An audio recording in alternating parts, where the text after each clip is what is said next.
former Patriot, hopefully smiling watching that 11-year NFL vet. What do you think when you see that two-time Super Bowl champ Logan Ryan? You know what, Kay? That one never gets old. Some people get tired of watching themselves back, but that play right there, I got it on repeat at my house. Yeah, you were a current CBS Sports NFL analyst. I would probably literally have that on repeat at my house if I was you.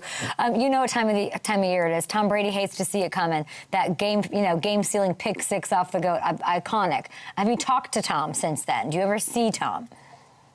Oh yeah, Tom and I are extremely close. He actually messaged me after that play and was happy if he had to throw a pick six to anybody. It was to me. We played together in Tampa. And then we started our broadcasting journey, I guess, both last year. So we've stayed in touch through that. Tom's a really close friend, and we stay in touch pretty often. He's a great responder when you text him, too, believe it or not. He's a good text responder? He is. He's elite, actually. Yeah.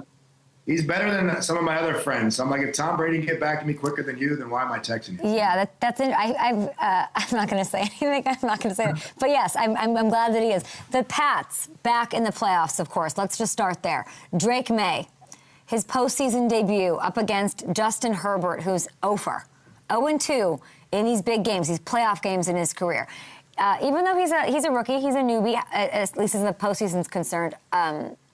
Can you explain your level of trust in Drake in this moment?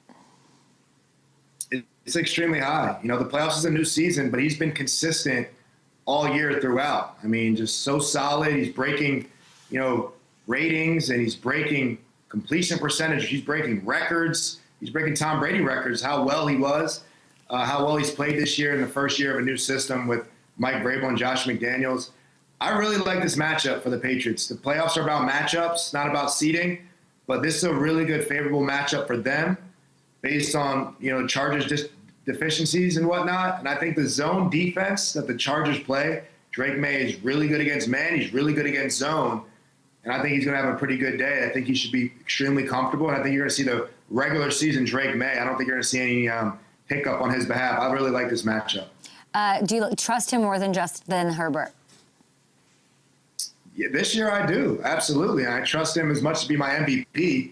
I know he's young, but he's been solid. He's been consistent. I mean, he hasn't thrown for many 300-yard games, and he's second in the league in passing. So that's something that's really underrated in our sport, to be good every single week. And it seems like every time we see Drake Maye play, he's pretty darn good. And then when they have a soft schedule, they're blowing out the teams like they should. And then when he plays Josh Allen, I know Josh Allen came back and beat him in the last one, but Drake Maye played well in that game. So I think, he stood up to every test, and obviously this is the next one, but playing for Mike Vrabel, understanding Mike Vrabel's DNA and what he preaches, Drake Maye's the perfect quarterback for that, because that kid is steady, he's solid, and he leads the ship the right way. I sat down with Mr. Kraft in August, and obviously Vrabel got the gig, and I said, when did he get the gig for you? When he played? Did you know when he was playing for you years ago that, eventually he'd take... And he said, no, it was in that game, the wild card game, in which Vrabel outcoached Belichick, the one that you, my friend Logan Ryan, starred in as a player on the Tennessee Titans. So you helped Vrabel get this gig. And now he is, it was you. I hope he gives you a little Coach of the Year, a little nod in his speech whenever he gets it. Knowing him, what does Vrabel have up his sleeve that he's saving for this game? Man, he's so good. He's so good in the situational part of the game. He talks about how he outcoached Bill Belichick in that game, and he did. There was moments where he kind of ran the punt play to kind of waste time, which was a loophole that Belichick found out. Actually, this is a story I haven't told a lot of people, Kay. Right before halftime, we were in the same exact defense that I had the pick six in later in the fourth quarter. Same exact defense, Tom Brady in a 2-minute situation, and they put me in the middle of the field because I knew Tom really well to read Tom's eyes. And I had a good jump, and I dropped a pick. I just straight up dropped a pick. It hit my hands. I should have picked it. I was thinking about a pick six, and I dropped it. I go into halftime, and Mike Vrabel's like this. He's like, hey, we need our best players to make these plays because Tom's not going to give us those chances again. And I knew who that was directed to, clearly. And I said, all right, Braves, I'm going to catch the next one. I promise you I'm going to catch the next one. Move on. So Vrabel vocally called me out at halftime. I shot it right back to him. And how it all unfolds is we're in the same exact defense, end of game, I caught the next one. And it's like, I told you so, and Vrabel said, I knew you would. So it's the accountability to hold me, who is one of the better players on the team, accountable, right? And he knew that I was better than that drop, and I knew I was better than that drop. So his accountability to the best players, his accountability to the bottom player on the roster is well documented. But we had our little moment at halftime, Wow. and it obviously led to almost, as you write it up, a storybook ending for the game. That is such a great story. Thank you for sharing that, and good luck to the Chargers. Brock Purdy, let's go over to the NFC. Brock Purdy's been running a little bit more. He's extending plays more as of late, and that's kind of what he did right back in 2023 in the NFC title game when you were his teammate. You have so many freaking connections to this wild card. So thanks for hanging out. And like, this is why CBS, of course, wants your brilliant analysis. Like, what does Brock's growing willingness to create out of the pocket magic unlock for this offense heading into this? He's always had that. He's always had the magic to extend plays. And that's what's really, in order to be a number one quarterback nowadays, you have to be special somehow, some way. He's a quick processor like Kyle Shanahan loves. But it's this stuff. And Brock, I'm happy he brought the Dougie out this year, right? So it's really per Dougie right now. And I really like that. I really like he's showing his personality. He's comfortable, man. This guy was a 7th-round draft pick, 4th quarterback on the depth chart, turned franchise quarterback who got paid and everyone doubted him. Well, now he's showing who he is. Kyle Shanahan loves him. That's why he paid him. And honestly, I played for the 49ers. I'm not saying the 49ers wanted to win that last game and have home field. And if they would have had home field, they might have been Super Bowl favorites to host the Super Bowl. We know that. Okay, that game was close to Seattle, didn't go their way, and now they're picked as an underdog against the Eagles. I don't fully believe that. I know being in those defensive meetings, some more insider for you, Kay, that the Niners love their pass rush game plan against Jalen Hurts. Go back to all the times they played Jalen Hurts in the playoffs and they played him in big games. They've gotten the better part of Jalen Hurts. Now, last time they played in the playoffs, Brock Purdy elbow fell off and he couldn't finish the game. They had no quarterback to finish the game. So I think the Niners have some revenge on their mind. I think they're comfortable with their game plan. They know that the Eagles have the more healthier stars, and that's the tough part, that the Niners are so banged up. But I'm picking the Niners to upset here. I'm picking the Niners to win this one.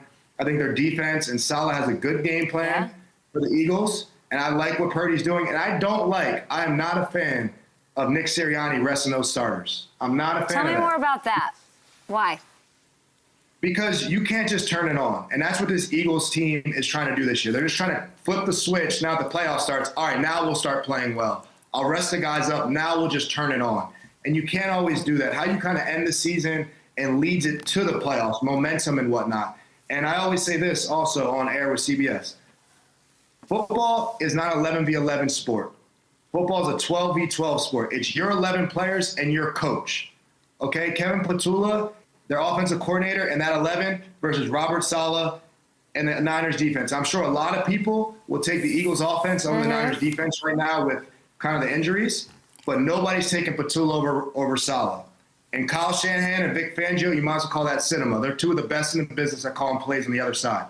So the Niners have a coaching advantage. They have a coaching advantage, and the Eagles can only run the plays that their coaches call. And I don't think the Eagles play caller is doing a great job this year. I think it's going to have it's been a huge problem, and I think that continue to be a problem in this playoff game. Skipping around these wild card games, I want to go Packers-Bears. I talked about it a lot. I talked about it all week. I talked to Leroy Butler and Matt Forte. Does this come down to like a Kevin Byard moment for you? Like, and how KB's my guy. I know. Yeah. First of all, let's just I love this guy. You love this guy. When you're watching him, like, what's going through your head? Why is it working so freaking well for him right now? When I played with the Titans, year 5 of my career, Kevin Byard was in year 2. He led the league in interceptions. I'm retired on CBS. He's still leading the league in interceptions. This guy literally, hands so good, he caught his own baby. Look at that story, Ken. I don't know if you heard that. I have. He delivered his own baby. I love you two on that defense. I miss you guys on that defense. Yeah. So, KB's my guy. That was my training partner in the offseason. That's my brother for life. Man, I can't speak more highly things about him. If you're a young player, watch him play. He does it the right way. But this matchup's a coin flip. Every time they play, it comes down to the last play of the game, whether it be an onside kick, whether it be an interception. It's going to come down to the last play of the game. It's going to come down to the last series. But there's so much inexperience in this postseason because of the wide openness. The no Mahomes, the no Burrow, the no Jackson. It is as wide open as it's ever been. I got to lean on some experience here. I got to lean on Jordan Love's experience and Matt LaFleur's experience. I love this Bears team. They're turnover heavy, but I think that comes up short a little bit. Kevin Byard might get one, but outside of that, I don't know. I really like the experience of LaFleur and Jordan Love in this moment over Ben Johnson and Caleb Williams. No slight on the Bears. It's going to be tight, but I got to lean on the experience down the stretch because it comes down to your quarterback making plays down the stretch here. And I know Caleb Williams done it all season, but that experience is going to help out the Packers. Speaking of interceptions, and Kevin might get one because I think Jordan's always a little bit, his experience is always like a little bit good for one, and Kevin seems to be finding them lately. You, my friend, and let's go right. We have Packers. Now we got Steelers-Texans. That's the last one on Monday. You are one of the fortunate ones who Aaron Rodgers gets to say, he intercepted me. He's done it. From what you know about how Aaron approaches the game, these big games, what sort of situation tends to tempt him into like that riskier throw that Houston and Stingley and everyone could take advantage of?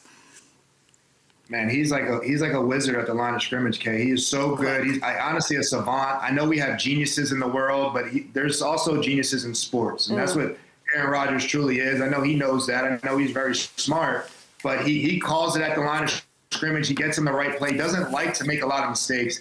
He might throw a couple more interceptions as he got older, but when he was younger in his career, it was almost impossible to intercept him. Peyton Manning was easier, and Peyton Manning was really smart.